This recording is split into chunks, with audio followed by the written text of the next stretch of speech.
Hello friends, welcome to our channel. तो friends, आज की इस वीडियो में हम बात करेंगे हमारी एनटीए यूजीसी नेट पेपर 1 2020 से रिलेटेड जो मॉक टेस्ट सीरीज़ है उसके मॉक टेस्ट 83 के बारे में।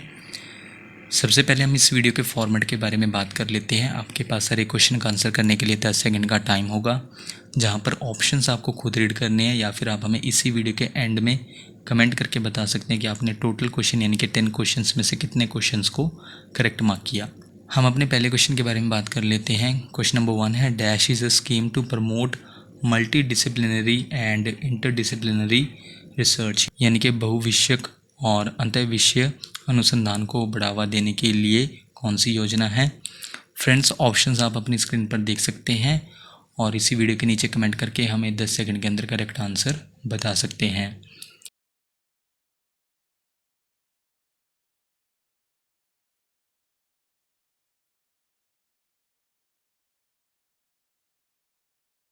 इनमें से वो स्कीम है ऑप्शन बी, स्ट्राइड।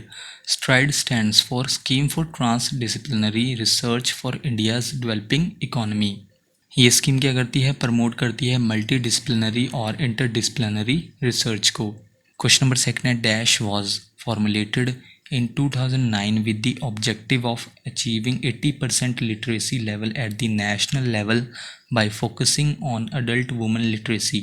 यानी कि डैश को 2009 में राष्ट्रीय स्तर पर 80% साक्षरता स्तर प्राप्त करने के उद्देश्य से तैयार किया गया था, वयस्क महिला साक्षरता पर ध्यान केंद्रित करके।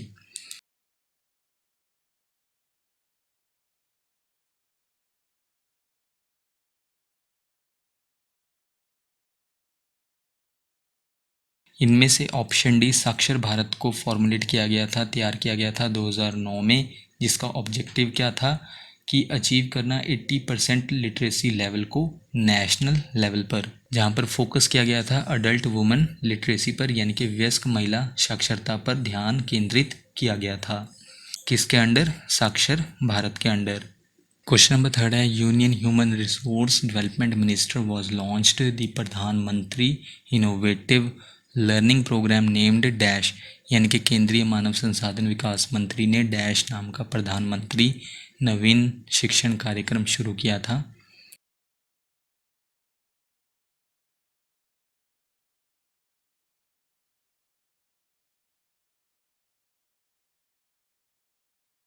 Union human resource development minister Ramesh Pokhriyal Nishank द्वारा लॉन्च किया गया था प्रधानमंत्री इनोवेटिव लर्निंग प्रोग्राम, जिसका नाम था ऑप्शन सी, ध्रुव। ऑब्जेक्टिव क्या था प्रधानमंत्री इनोवेटिव लर्निंग प्रोग्राम का? इनकरेज करना जो टैलेंटेड स्टूडेंट्स हैं उन्हें। इस प्रोग्राम का नाम पोल स्टार के नाम पर रखा गया था, यानी कि ध्रुव। और इस प्रोग्राम के अंडर जो भी स्टूडेंट सिलेक्ट होगा उन्हें कहा जाएगा ध्रुव तारा। और ये प्रोग्राम कवर करता है 2 एरियाज़ को, जो हैं साइंस और performing arts.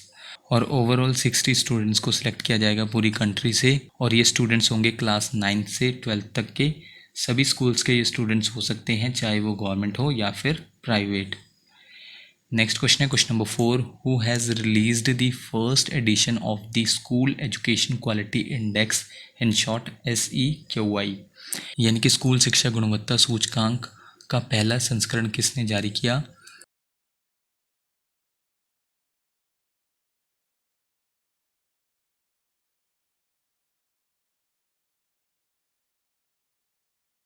School education quality का फर्स्ट एडिशन ये जारी किया गया, ऑप्शन ए, नीति आयोग द्वारा। नीति आयोग का फुल फॉर्म क्या है? National institution for transforming India. इसने रिलीज़ किया है first edition school education quality index का।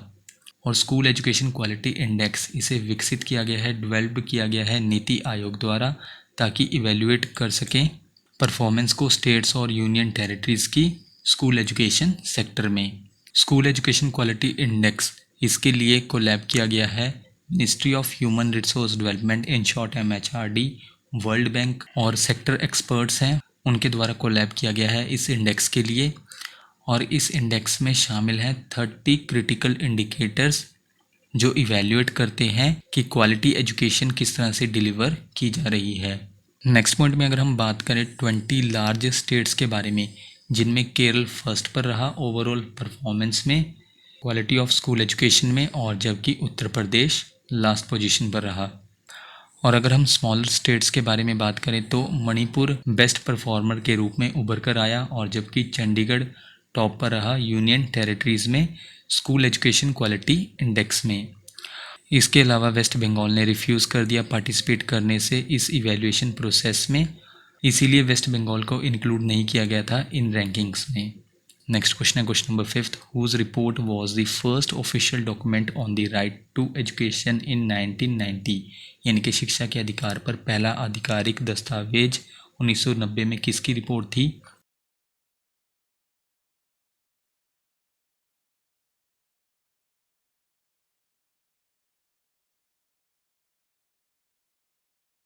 शिक्षा के अधिकार यानी कि राइट टू एजुकेशन पर पहला ऑफिशियल डॉक्यूमेंट था 1990 में, राममूर्ति समिति की रिपोर्ट थी। राइट टू एजुकेशन एक्ट ये क्या करता है? प्रोवाइड करता है फ्री और कंपलसरी एजुकेशन यानी कि मुफ्त और अनिवार्य शिक्षा किन के लिए? चिल्ड्रन के लिए, जो इनेक्ट हुआ था, अधिनियमित हुआ था 2009 में, और इसे लागू किया गया था एज अ फंडामेंटल राइट। किसके अंडर? आर्टिकल 21A के अंडर। राइट टू एजुकेशन सर्व करता है इंश्योर करने के लिए, सुनिश्चित करने के लिए कि हर एक बच्चे को क्वालिटी एलिमेंट्री एजुकेशन यानी कि गुणवत्ता प्राथमिक शिक्षा प्राप्त करने का अधिकार है, राइट है। नेक्स्ट पॉइंट में 86th amendment to the constitution of India in 2002 जो प्रोवाइड करता है कि right to education fundamental right है third part of the constitution में। इसके अलावा राइट टू एजुकेशन एक्ट का एम क्या है? प्रोवाइड करना प्राइमरी एजुकेशन सभी बच्चों को जिनकी एज है 6 to 14 ईयर्स। नेक्स्ट क्वेश्चन है question number 6, in order to attract meritorious students into research government of India in 2018 launched which scheme which offers direct admission to such students in the PhD programs in IITs, IISERs and IISc।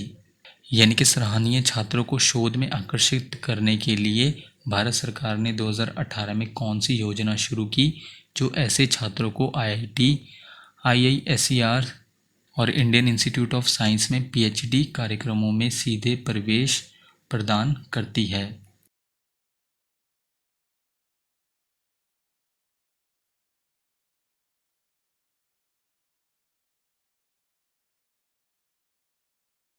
इनमें से वो scheme है option D, prime ministers research fellows, in short PMRF, जो attract करती है meritorious students को यानी कि जो सराहनीय छात्र हैं उनको रिसर्च में। इसे कब लॉन्च किया गया था?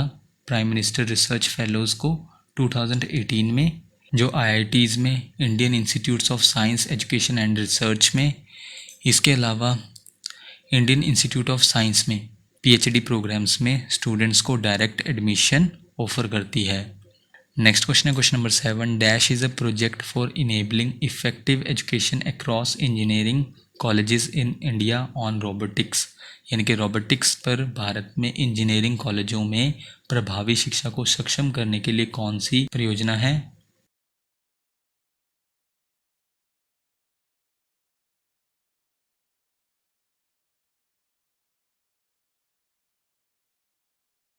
वो प्रोजेक्ट है ऑप्शन सी, ई यंत्र, जो रोबोटिक्स पर इंडिया में इंजीनियरिंग कॉलेजों में इफेक्टिव एजुकेशन को, प्रभावी शिक्षा को सक्षम करने के लिए, एडिक्वेट करने के लिए एक प्रोजेक्ट है, और 275 से ज़्यादा कॉलेजेस इंडिया में इस इनिशिएटिव का बेनिफिट ले चुके हैं।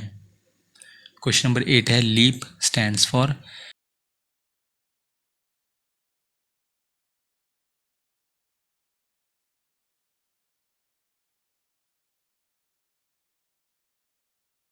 Leap stands for option D, leadership for academicians program. LEAP क्या है? एक 3 weeks flagship leadership development training program है। ये 2 वीक्स का डोमेस्टिक और 1 वीक का फॉरेन ट्रेनिंग प्रोग्राम है। किन के लिए?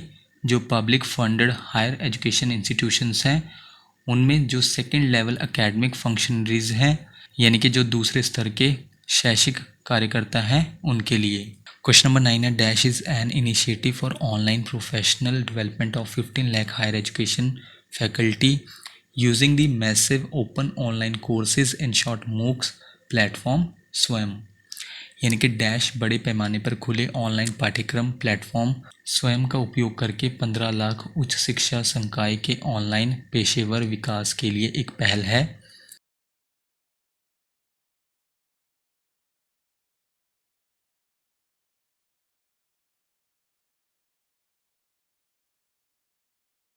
इनमें से वो पहल है option A Arpit. Arpit stands for annual refresher programme in teaching. ये इनिशिएटिव किन के लिए है? जो 15 लाख हायर एजुकेशन फैकल्टी है उनके ऑनलाइन प्रोफेशनल डेवलपमेंट के लिए है। कौन सा प्रोग्राम? अर्पित। और इन 15 लाख हायर एजुकेशन फैकल्टी के ऑनलाइन प्रोफेशनल डेवलपमेंट के लिए किसका यूज़ किया जाएगा? Massive open online courses platform Swayam का यूज़ किया जाएगा।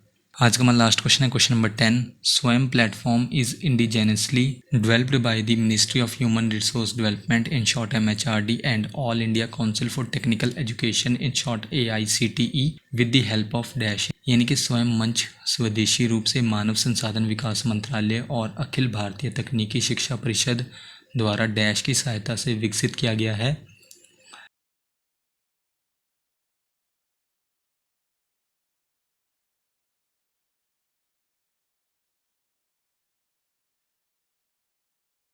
स्वयं प्लेटफॉर्म को MHRD और AICTE द्वारा ऑप्शन बी माइक्रोसॉफ्ट की हेल्प से विकसित किया गया है, डेवलप्ड किया गया है। तो फ्रेंड्स, ये थी हमारी आज की वीडियो। आप हमें इसी वीडियो के नीचे कमेंट करके बता सकते हैं कि आपने टोटल क्वेश्चन यानी कि 10 क्वेश्चंस में से कितने क्वेश्चंस को करेक्ट मार्क किया।